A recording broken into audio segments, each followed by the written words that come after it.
Comment installer une hotte aspirante, niveau de difficulté 2 marteaux. Indispensable pour éliminer les vapeurs de cuisson et les odeurs, la hotte aspirante limite l'encrassement des murs et du plafond. En version murale décorative, elle peut être raccordée à un conduit pour une extraction directe ou fonctionner en recyclage après filtration.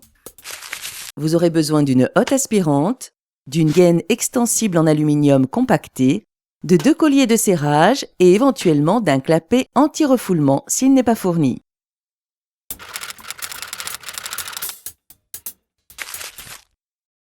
Munissez-vous d'un mètre, d'un crayon, d'un niveau à bulles, d'une perceuse à percussion, d'un marteau, d'une perceuse visseuse, d'un tournevis et d'un escabeau.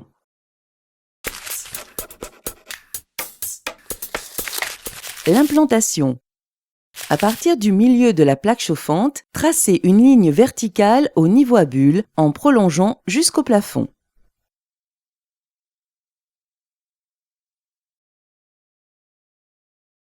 Tracez ensuite sur cet axe un trait horizontal à 65 ou 70 cm du plan de cuisson, symbolisant la distance de sécurité selon que votre plaque de cuisson fonctionne à l'électricité ou au gaz.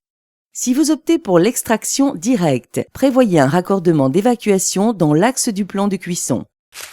Le conduit d'évacuation doit être uniquement dédié à cet usage et son cheminement le plus court possible pour éviter les pertes de charge. Il est interdit de relier la hotte à un conduit servant déjà à l'évacuation des fumées d'un appareil à combustion ou destiné à la ventilation.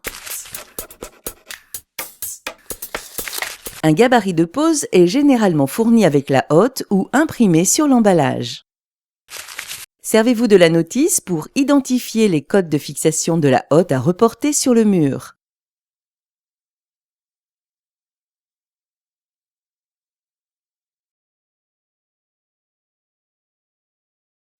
L'habillage télescopique d'évacuation est maintenu par 2 brides. Repérez et marquez les points de fixation selon les indications de votre notice.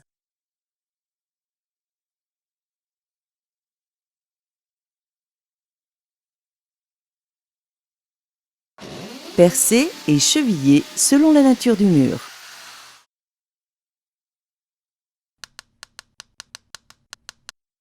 Vissez les brides d'habillage télescopique.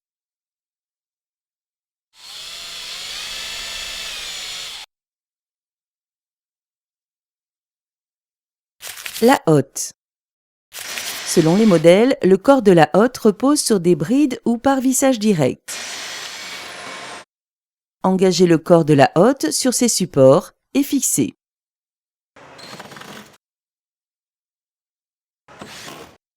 Vous devez retirer les grilles et les filtres pour accéder au point d'ancrage. Puis fixez.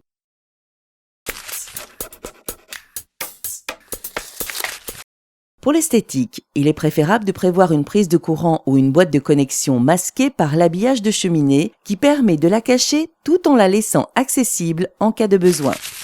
La ligne d'alimentation doit être constituée de 3 conducteurs de 1,5 mm² et protégée au tableau par un disjoncteur divisionnaire de 10 A.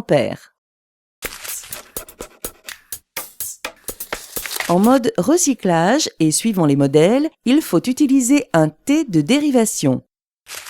Le raccordement.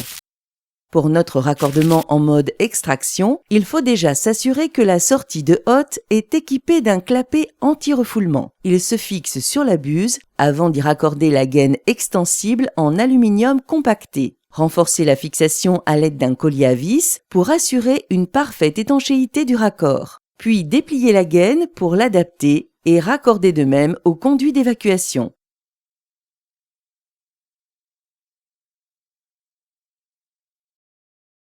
L'habillage télescopique. Installez la vitre de la hotte ainsi que les 2 éléments d'habillage du conduit selon les indications de votre notice.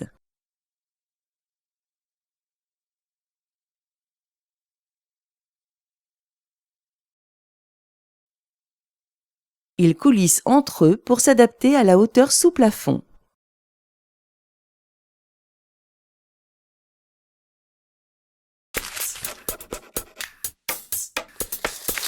Placez les filtres métalliques et vérifiez le bon fonctionnement des vitesses d'extraction et de l'éclairage.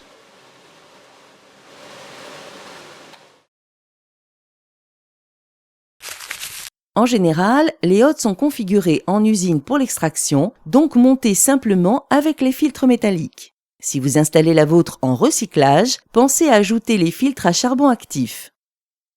Un accessoire incontournable pour assurer le confort de votre cuisine et limiter son entretien.